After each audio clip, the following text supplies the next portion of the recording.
強気で開国をしている国というのも世界を探すとあったりします。いち早くこのコロナ時代を乗り切った国になってビジネス界で活躍していこう、そういった目論みもあるようです。こんにちは。人生に楽しい旅を、住明です。今日は海外旅行いつ行けるかというテーマでお話しさせていただきます。昨年の3月からなかなか海外に行けない、そんな時代になってしまったわけなんですが、本当早く海外に行けるようになるといいですよね。だからこそ今回はそのことを予想してみたいと思います。今回お話しするポイントは3つ。まず1つは今後の海外渡航に関して参考になりそうな国、こちらを見ていこうと思います。そしてもう一つは海外渡航に関してはワクチンがとても大切になってくる、そんな状況になりつつあります。それでは現在のワクチンの状況はどうなのか、そちらについてお話しさせていただきます。そして最後3つ目は、それら2つのことを踏まえた上で海外に行くのがいつぐらいになりそうなのか、そちらを予想させていただきます。今回は海外渡航を予想するにあたって、そのために必要となりそうなデータ、情報をいろいろとお伝えしていこうと思います。ぜひ皆様もこの情報をもとにいつぐらいに海外に行けるのか、そんなことを考えながら聞いていただければと思います。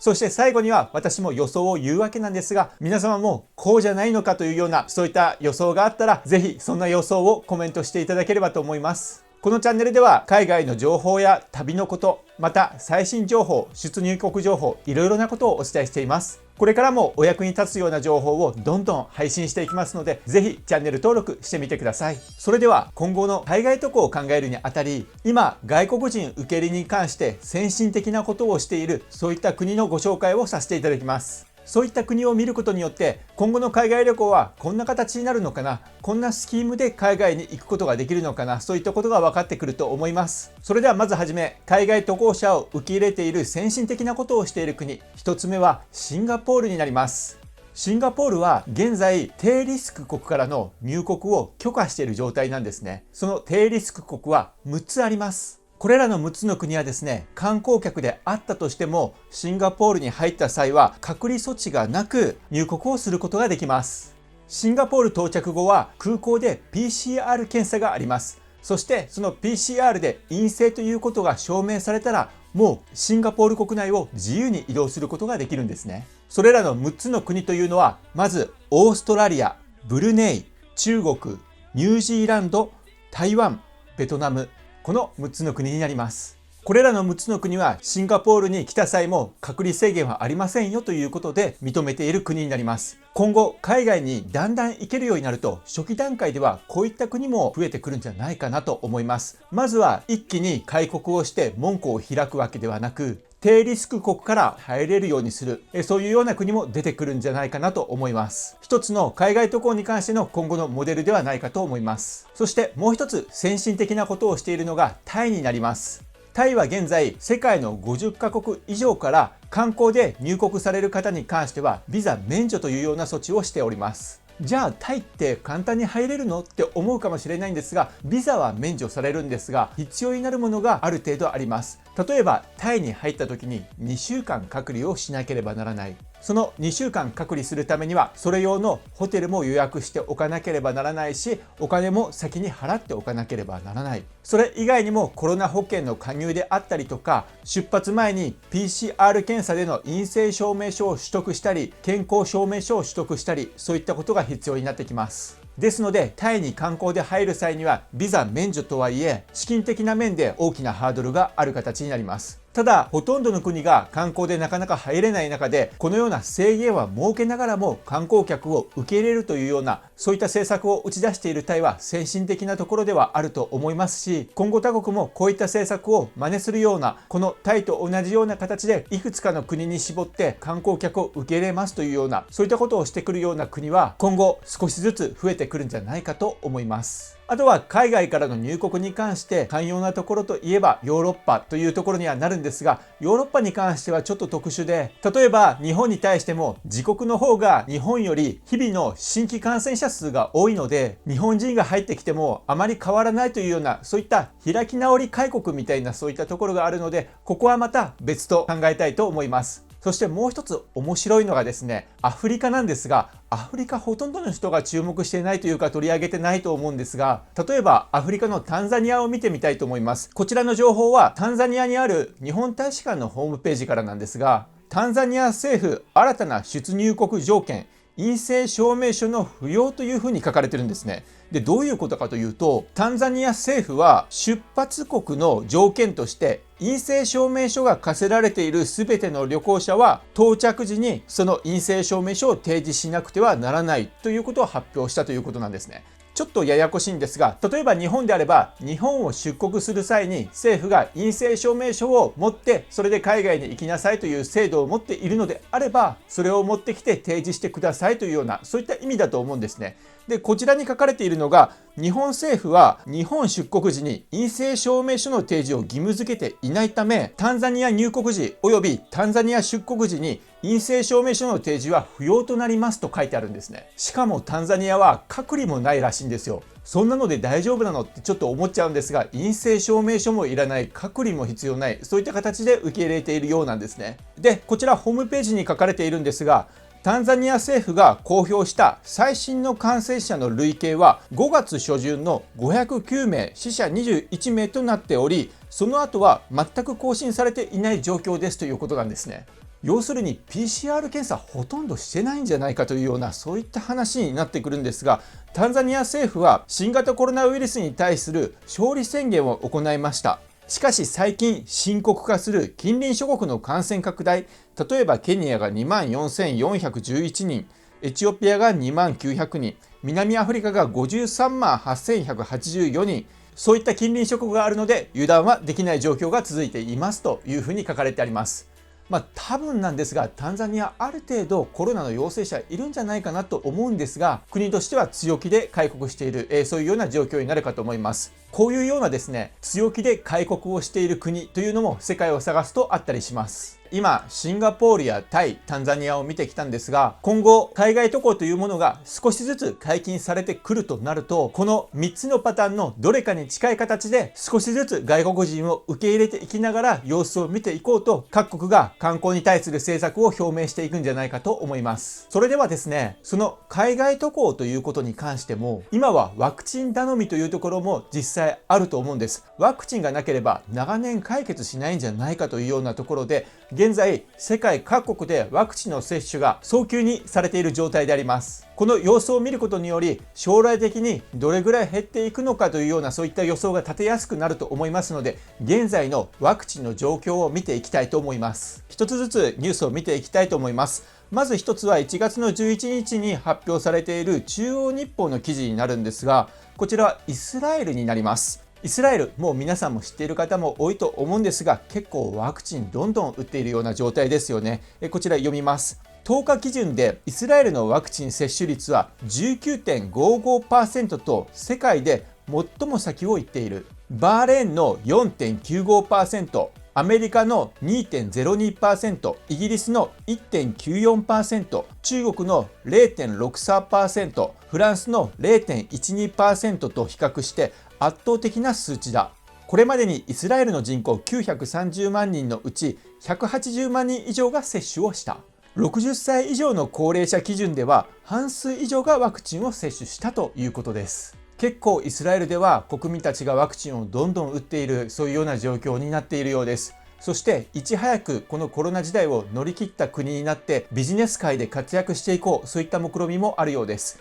それではその2日後の記事なんですが、 NHK から1月13日、またイスラエルの話題になります。この記事では先ほどは 19.55% だったんですが、もう2割ということになってまして、イスラエル新型コロナワクチン人口の2割が接種済みというような記事になります。イスラエルはこれまでに人口の2割にあたるおよそ185万人に1回目の接種を行い、世界的にも速いペースで進めています。イスラエル政府は今年3月までに16歳以上の国民に対する接種を終えることを目標としていますということなんですね。すごい早いですよね。2ヶ月後ぐらいまでには16歳より上の人たちはほとんどワクチンの接種を終えているような、そういった状態になるということです。そして優先的に行う対象となっている60歳以上ではすでに7割以上が接種したということです。先ほどの記事では半数以上がという表現だったんですが、こちらの記事ではもう7割以上ということで、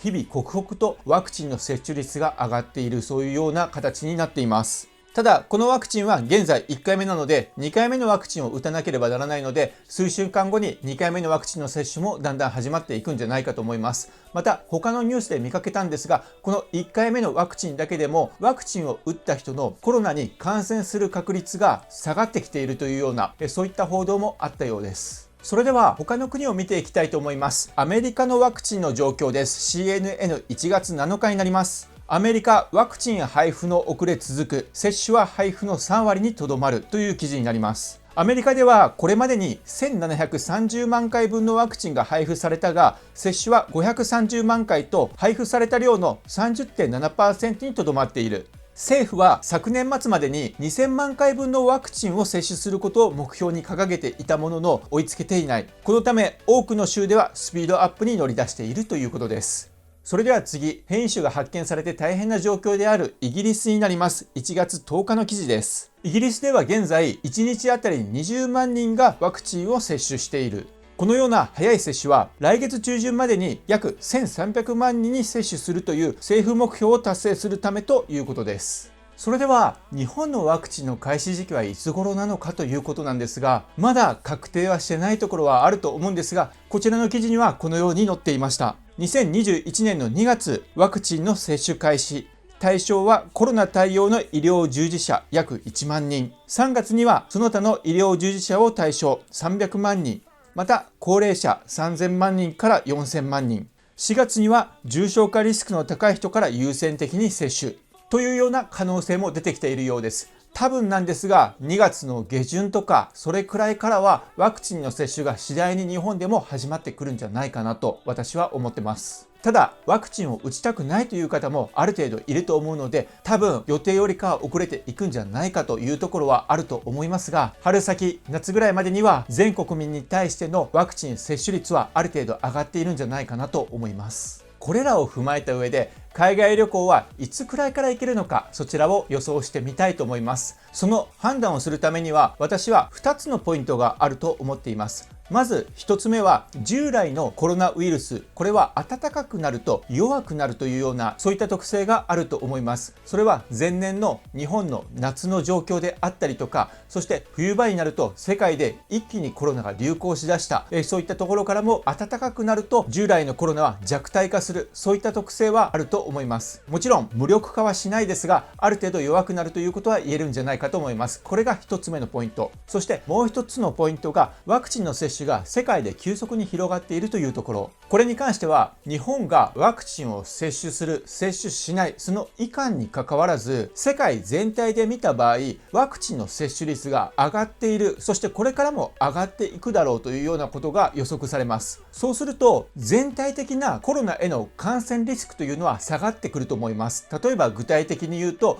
海外から日本に入ってくる人、今は日本は海外から入ってくる人をシャットダウンしてますが、また海外から外国人を受け入れるようになった時に、外国人がコロナウイルスを持ち込んでくるというような、そういった確率は下がってくると思います。それは日本だけでなく、世界各国がそのような状況になっていくと思います。そうするとコロナに感染する頻度というのは下がってくると思います。なのでそういった意味では世界全体的に少しずつコロナ感染者数というのが下がってくるんじゃないかと思われるというのが2つ目のポイントになります。その2つのポイントを元に考える上で出てくる問題としては、これは従来までの新型コロナウイルスに関してであって、変異種に関してはどうかわからないというところがあると思います。まず1つ目のポイント、変異種は暖かくなって弱まるのか。そして2つ目のポイント、変異種に対してワクチンは効くのか。また今後新たな変異種がもっと現れてくると思います。それに対してワクチンが効くのか、そういったところがあると思います。そのため私は今後の海外渡航を考える上で4つのパターンに分かれると思います。具体的に言うと、暖かくなった時に変異種が弱まる場合、弱まらない場合、そして変異種にコロナワクチンが効く場合、効かない場合、この4つのパターンに分かれるんじゃないかなと思っています。そこでこれは私の個人的な予想になるんですが、一つずつのパターンに分けていくと、まず変種にはワクチンが効くし、そして暖かくなると変種も弱まる、そういった特性がある場合、この場合はワクチンの接種率が世界で高まってくるのは今年の5月ぐらいじゃないかなと思います。なので予想としては、よくて5月ぐらいには少しずついける国が段階を追って増えてくるんじゃないかなと思います。ただこれは良くてというような話をさせていただいたんですが、私自身としてはだいたいこの場合でも7月8月ぐらいからなんじゃないかなと思ったりもしています。そして次のパターン、変異種にワクチンが効かない場合でも変異種は暖かくなると弱まる場合、この場合でも変異種は暖かくなると弱まるわけですし、そしてワクチンによって従来のコロナウイルスに感染する人口が減ってきているということを考えると、やはり先ほどのように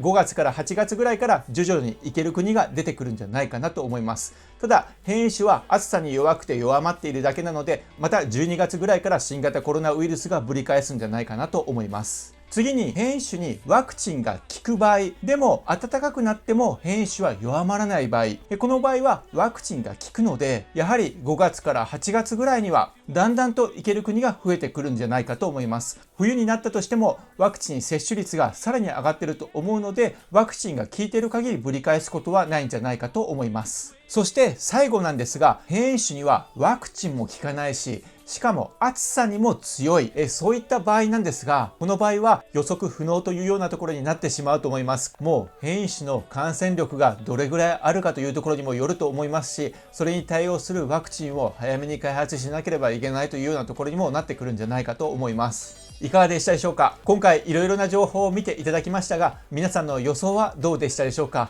私と同じような予想の方もいらっしゃいましたでしょうか。それとも別の予想の方も結構いらっしゃるんじゃないかと思います。よければ自分はこう思うというようなところがありましたら、コメント欄に書いていただければと思います。また現在様々なコメントをいただいております。コメントの中にはとても有益な情報もあったりするので、いつもありがとうございます。よければコメント欄も今後の海外渡航に関してのコミュニケーションの場というような形で使っていただければと思います。そうすれば海外渡航などに関して知りたい情報が早めに得られたりとか、そういったこともあると思いますので、よければそんな形で動画のコメント欄も活用していただければと思います。いつもいいねとコメントいただいてありがとうございます。これからも YouTube 頑張って投稿していきますので、ぜひチャンネル登録よろしくお願いします。今回も動画ご視聴ありがとうございました。